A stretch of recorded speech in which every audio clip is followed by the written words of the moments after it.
find such a love at our age. Whoever thought we could dance. Welcome to Couples Therapy in 7 Words. I'm your co-host, Judy Alexander, and I'm here with my husband, Dr. Bruce Chalmer. Hello, Judy. Hello, viewers and listeners.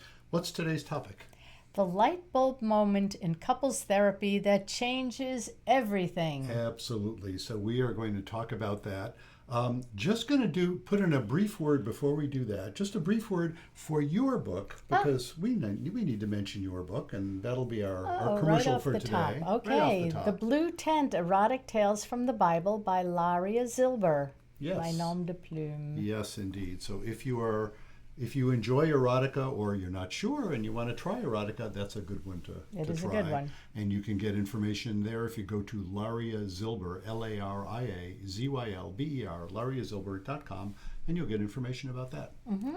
So let's just dive right into our topic. Okay, let's do that. The light bulb moment in couples therapy that changes everything. Yeah, so let me give you a little context for why I think this is a really good topic to be talking about right now. Okay. So we actually touched on some of this. I don't think we called it the light bulb moment, but we touched on this one of our first podcasts. Mm-hmm. Because what we did in the very beginning of this podcast, which is now, coming up on 5.5 years, something like that. It was back in 2020. 5.5 years. We're recording this in early 2026. And so over 5.5 years ago by now. And when we first started, what we were doing was kind of going through the chapters of the book that I had written, which had just come out at that point, Reigniting the Spark, right. You may recall. Mm-hmm. And one of the key moments in that book is really one of the key moments in the work that I do with couples. And the reason that I am saying, wow, this is a light bulb moment is there's that moment that happens. I'm sure I'm exaggerating for effect here, but pretty much in every first session, virtually every first session, I do include a rundown, a little mini lecture. Mm-hmm. And at the end of that little mini lecture, and it's 10 minutes, it isn't even 10 minutes, 5-6 minutes.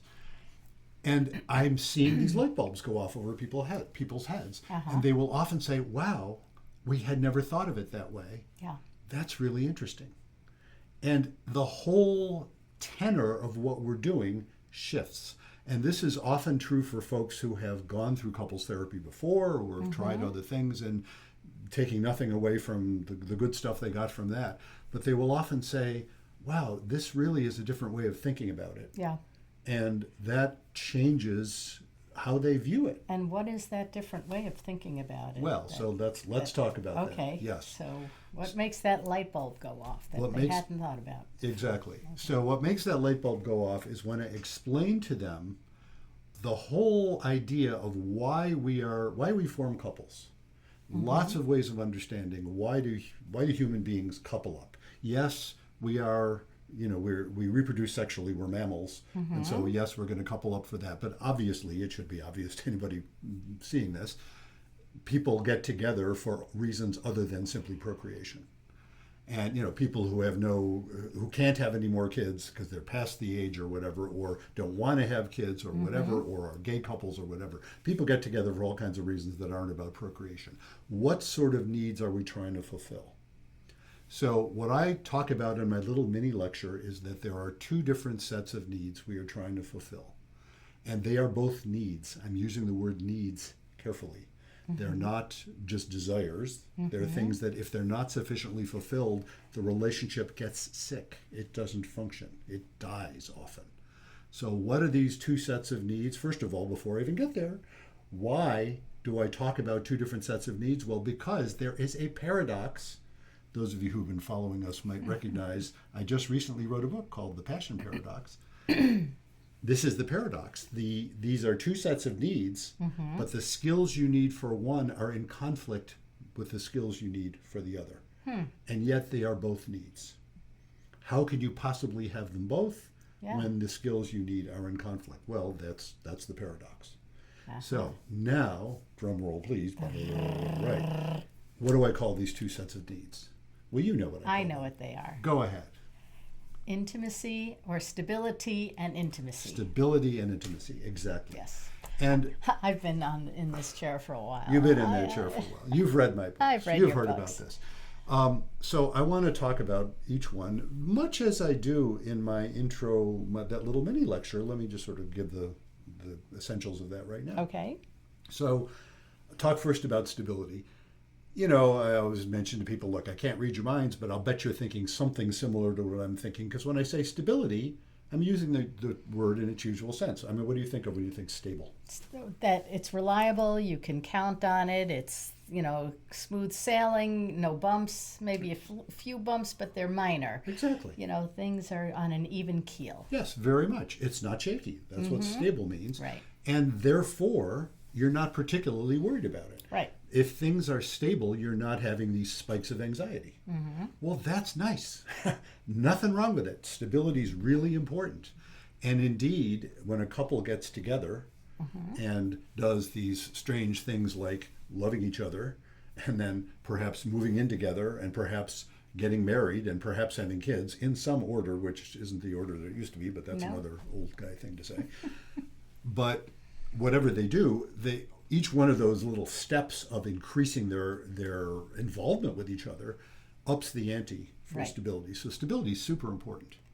Great. Intimacy, I better define my terms here. Okay. So, because people use the term intimacy a lot of different ways. Well, what do you think of when you think intimacy? Well, since I've listened to your... You've heard this before. I have different ideas on intimacy. So intimacy can mean sexual intimacy, Of course. when you're intimate with somebody in a sexual way. It can also mean delving deeper into their psyches. Yes. Yeah, and sort of broadly speaking, yes, physical intimacy like sex, emotional intimacy. The way I define intimacy, and it's, I don't mean it to be a super tight definition, but the way I define intimacy is when you are present and honest with yourself and each other. I want to mention here, I want to give some credit here in ways I must have, in at least one of my books, mentioned these things, but I want to mention them right now in this context. Where did I get these ideas from? I did not make these things up out of whole cloth. Right. The first book I remember reading, and we're talking about, probably 35 years ago now, a long time ago. First book I remember reading that really touched on this was a book called The Art, I think it was called The Art of Intimacy, I'm not sure. But it was by a father and son team of psychiatrists. They were both psychiatrists, the Malones. Thomas Patrick Malone and Patrick Thomas Malone, as a matter of fact. And they talked about, the distinction they made was between closeness and intimacy. And I'll bet even they thought, boy, that's kind of awkward because what does that mean? But what they meant by closeness is what I use for stability. And when they meant by intimacy is pretty much what I'm saying for intimacy. So they talked about that distinction and said they are both essential. That I kind of got some of that ideas from them. And the other author I want to give a shout out to, and not only an author but a whole school of thought. The other author I want to give a shout out to is David Schnarch, who wrote the book, the sort of big seminal book that I remember was The Sexual Crucible. He was a couples therapist who wrote a lot about sex in particular, but he was heavily influenced by Bowen family systems.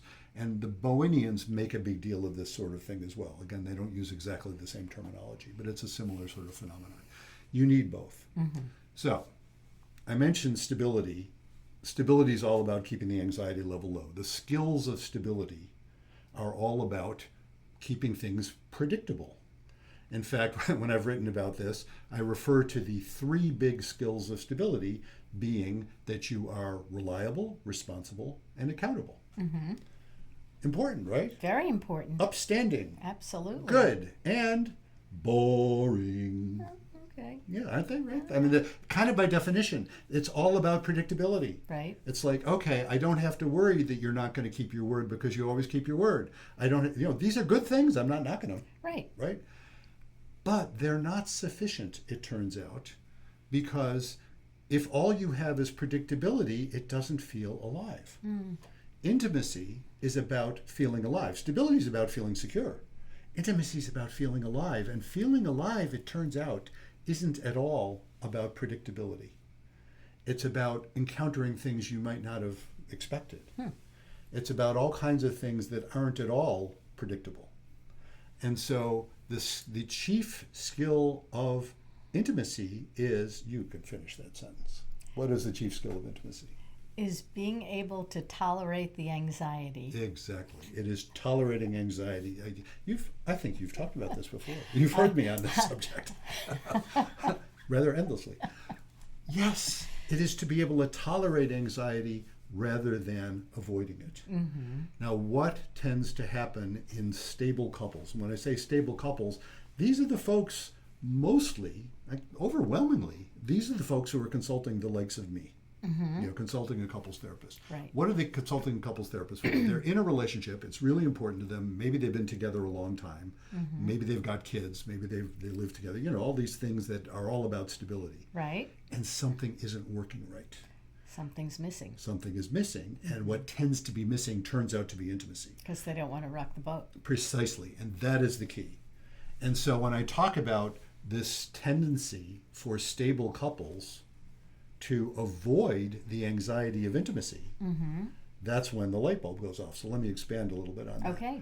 Because if you think about it, what does it mean to be intimate? Now, obviously, having sex, we talked about, but intimacy also, when I mentioned the bit about tolerating anxiety, Mm-hmm. sometimes people say, well, I thought intimacy is supposed to feel good. It's not Right. supposed to be about anxiety. Yes, when it does, Mm-hmm. right? Lovely moments together. Great sex or Well, that's because they're confusing intimacy with intimacy. Gotcha. Want to expand Well, on that a little bit? they're confusing intimacy, like an emotional, mental intimacy with a physical intimacy. Well, possibly that, or they're saying they're only looking at the lovely aspects of intimacy when they're thinking that, because that can be, of course. Right. You're sharing a beautiful sunset together, or Right. enjoying something together. Those feel lovely. So that's, of course, not about anxiety, but intimacy is also about something as simple as complaining about something. Mm-hmm. You want to raise an issue with your partner. It's they're not going to enjoy it, Right. at least initially. It's not fun to hear somebody complaining about you. Mm-hmm. And yet it turns out to be really important, because if you don't do that, then you're sitting with it and you're hiding yourself from them. Right. And you're maybe It's getting back to stewing. you don't want to rock the boat, You don't so it wanna just rock the kind boat. of seethes under the surface and it doesn't get talked about. Precisely. That's exactly And it comes out in other ways. It comes out in other ways. So what happens if you don't, issue a complaint or something like that, if you're not willing to raise that anxiety, that sits there and doesn't get resolved. Moreover, you have now hidden part of yourself, and you are now in the habit of hiding yourself. And of course, what often happens with couples is they try, and the reason they stop is that it goes poorly. Yeah. Somebody freaks out. Mm-hmm. And it isn't just about complaints either. It's also about things like fantasies, and you could say in the sexual domain, but also just in the everyday domain. Mm-hmm. Gee, I've been thinking about, I'd really like us to go move overseas for 6 months or something. Or, I'd like to try some experience we haven't tried. Or indeed, I'd like to try something in bed we haven't tried, and I'm worried you're going to think I'm weird for even thinking that. And I've had all these fantasies, but I don't want to tell you because I'm worried what you'll think about me if I tell you. All of those things are ways of avoiding intimacy because it's too scary. Yeah. And when that happens, my dramatic term for that is the death spiral for passion. What happens is stable couples over time will tend to avoid things that will scare them, and therefore they're avoiding things like passion. Mm-hmm. And that turns out, my whole thesis here is that intimacy is every bit as much a need as stability. Mm-hmm. And I will conclude this little mini lecture, before we'll talk more about the ramifications of this, but what I always do with my favorite metaphor, that's how I conclude my little lecture in the first session with virtually every couple I work with. And my metaphor about stability and intimacy is, if you think about a plant, Mm-hmm. and a seed is planted, a seed falls from a tree and it Right. falls in fertile soil and it germinates and sprouts, starts to grow. And what happens? Somebody comes along and paves a sidewalk over it. Now, why would anyone pave a sidewalk? Well, it's a way of making things more stable, Right. isn't it? Yeah. So people, you pave a sidewalk over it. What is that seed going to do? Well, a living seed won't just sit there. Mm. It will either crack the sidewalk Uh-huh. or die trying. Uh-huh. And indeed, a couple is a living organism like a seed is. And when intimacy is attenuated, when it's not, when they're avoiding it, something's going to happen to crack the sidewalk. So what does that look like in a couple? Well, what do you think it might look like? Sometimes. Sometimes it can mean affairs. Absolutely. It's not the only reason affairs happen, but it's a Right. biggie.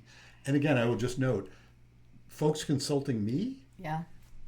hugely that's the reason for affairs. It's because usually folks consulting a couples therapist are saying, wow, something went wrong, we want to work on it. They're not, it's not just somebody saying, oh, to hell with monogamy. It's it's somebody Something's behaving. missing. Yeah, it's somebody behaving in a way that they themselves will say is uncharacteristic. They'll say, I thought I was committed to monogamy, but I cheated. What the heck is going on here? So that's one of the symptoms. What else do you suppose? Splitting up. Well, yes, and sometimes precipitously splitting up. Sometimes just somebody all of a sudden says, I'm out of here, blindsiding the other person who had no idea they were feeling that way. It's so interesting that so often happens that the blindsided person will say that I didn't know this, and the other person will say, I've been telling you it for the last 5 years, and you're just not hearing me. But that is often the case. Arguing about anything and nothing. Yeah. That is often the case. So I give that little spiel to the couple, and that's the moment when I look and they're saying, then I will usually say, hey, did any of that resonate for you? And they are almost invariably sitting there saying, oh my God, yeah, that's what's happening. Yeah. And they hadn't thought of it that way before. They just knew they were fighting all the time. They thought, of course, often they need communication skills. Right. If we could just learn how to communicate with each other, then we wouldn't fight like that, would we? No, because I hear you when you're saying blah blah blah. That means blah blah blah. Yeah, and that obviously makes everybody feel better, right? No, folks, it doesn't. No. What they learn and many of the couples who come to me have done that. They've been taught those skills. Right. Those I statements. Right. Yes, there's I statements. There's active listening. There's nonviolent communication, and lots of different techniques. And what they've learned with those techniques is to insult each other in much more polite language. But they're still insulting each other. Yeah. They're still conveying very effectively. They're still conveying contempt or anger or mistrust. And that's that was the source of my book a couple of books ago. It's not about communication. Yeah, no, they're virtually all the couples I see are very effective communicators.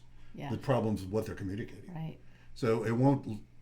Learning to communicate more effectively will just make them more effective at insulting each other and hiding the fact that they're insulting each other. But they're still insulting each other. No, what they need to learn, what they need to figure out is why are they so pissed off? And if they are then not pissed off, it doesn't matter how they communicate. They'll communicate that very effectively as well.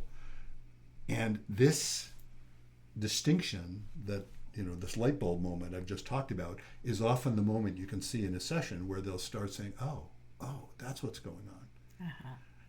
And then, does that solve everything instantly? Of course not. No. Life ain't that way. But they can start to hear each other. They can start to say, oh, there's something behind what you did. I wish you hadn't done it, or I wish you weren't doing it, or whatever that was. But maybe there's something about this that we could understand. And again, understanding is not the whole thing, but it's a piece of it. Right. And then they can start to see each other as people rather than seeing each other as adversaries. And that does tend to turn around the whole business. So that's the light bulb moment. That is the light bulb moment, yes. Yeah, and it's interesting. I've been doing this now, I don't know how many years. I've been using this little, this structuring the first session that way. I structure the first session around that little lecture. Yeah. It's the only session of the ones that I do that I structure that way. Everything else, I wrote about this in that same book. It's not about communication. Everything else is like improv. You go with the flow, right. Of course. But that one structuring it around that concept tends to make possible a lot of stuff. Now, let me note, for those of you who've been following this, this won't surprise you. Why did I suddenly think right now, this would be a good time to do a podcast revisiting that? Why do you suppose? Might it have something to do with the passion paradox? It just might have something to do with that, yes. Not only have I recently, a couple months ago, released a book called The Passion Paradox, which I guess I could hold up at this Right, moment. the passion paradox, when you feel miles apart and still love each other. There it is. And it The is a Passion workbook, Paradox. I will say. It is indeed a workbook. And what I'm even more excited about, I mean, here's the book. What I'm even more excited about is that I have developed a video course to go with the book. Oh, very nice. Now, my promotion advisor, known as ChatGPT, I'm being totally transparent here, folks. ChatGPT did not write any of my book. I have to say that. No bot wrote my book. No, I wrote my it's book. all Bruce. But I have asked ChatGPT for a little bit of promotional advice, and it is saying no hard sell. Because the reason people would want to investigate that course is if they are familiar with my work and are intrigued by it and they want to find out more about it. Right. So no hard sell, folks. But indeed, you will see in the notes for this episode a link that will take you to that course, and there is a free intro lesson, totally free. You don't have to put in a credit card or anything like that. If you do the introductory lesson, I think you will benefit just from that. And then if you want to enroll in the course, you can feel free. And you can do it at your own pace. And you can do it at your own pace. And you can do it by yourself or with your partner. And by yourself is just fine. In fact, there's bunches of the course where you are told, do this by yourself. You can then compare results with your partner if you want. But it really is about your own understanding. And then, if your partner can also get that understanding, you're way ahead of the game. And the way ahead of the game is kind of the point. It occurred to me that the reason I did all this, the reason I wrote that book and the reason that I turned it into a course is it occurred to me all of this stuff that I cover with people in the first session and often the first several sessions, if people could already have that, they would have a huge head start in couples therapy with me or anybody else because they'd actually be able to hear each other. Yeah, it's a good point, because oftentimes people come in so angry that they can't hear anything. Yeah, exactly. So it is a way of, another effect of this kind of thing, it gives you some sense of hope. It's like, oh, this isn't incomprehensible. Another thing I always tell people in the first session, because it is almost always true, I only say it if I think it's true, but I almost always think it's true. I mention to people, I say, well, I already know you. Now that I've known you for 20 minutes, I say to the folks, you're not batshit crazy, as far as I can tell. Is that correct? And they laugh, and because they're not. I mean, in 30 plus years of doing this, I've met fewer than a handful of people where I'd say, "Oh my God, there's some psychosis happening," and I don't mean to make fun of that because that's serious. No, not making fun. Just but as realizing that might be the problem, and not just But the it other is stuff. rarely the problem, and Right. almost always that even that is a bit of hope for people. Almost always it's like, oh, we're not crazy. What I say, the trifecta here. You're not crazy, you're not evil, and you're not stupid. You're basically saying, are we all unreasonable sometimes? Of course. You're not evil. You're basically decent. You care. You really don't want to be hurting people. We all hurt people sometimes. We don't mean to. Sometimes it's inevitable, but we really do care about it. And, we're fundamentally intelligent and want to think about this stuff and understand it. So just hearing that, and then hearing this understanding that says, oh, this is how this could have happened with two good people who love each other. Right. That often gives them some hope to work with. And then, you see how it goes. So that's our topic for today. Okay. Well, that certainly sums everything up, doesn't it? I That's the think light so. bulb moment. Yes. Okay. So what should people do if they want to get in touch with us? Well, they can come to our website, CTIN7, the number 7, that's couples therapy in 7 words, so CTIN7.com. Yes. And you can look at all our episodes of our podcast. You can find our books. You can even sign up if you'd like to be a guest on our program, or you can query us with any topics you might like us to address, or just have a question that you'd like us to address on the air. Absolutely. And you can also sign up there for my newsletter. I'm in the process actually of switching that around a little bit so that you will get signed up for my newsletter, and most of what I do comes out of Substack these days. But you will also find there is my hesitation is simply that I haven't quite prepared this yet, but by the time you're seeing this, probably I will have, such that when you sign up for my newsletter, you will then be offered a little freebie. It's like a quick little stability and intimacy assessment, sort of a quick and dirty kind of assessment that just introduces some of these ideas I again. love doing those things. Yeah, you do, don't you? That's I do. right. Yeah. Well, this is a little freebie, and it's like 10 minutes, at most, and gives you some insight into how to understand the results, and no charge for any of that. So if you sign up for my website, you'll be getting that as well. That, of course, will give you a link to the video course if you're interested in finding out further about it. So I think we are all set for today. I think we are. So until next time, Remember, be kind don't panic. and have faith.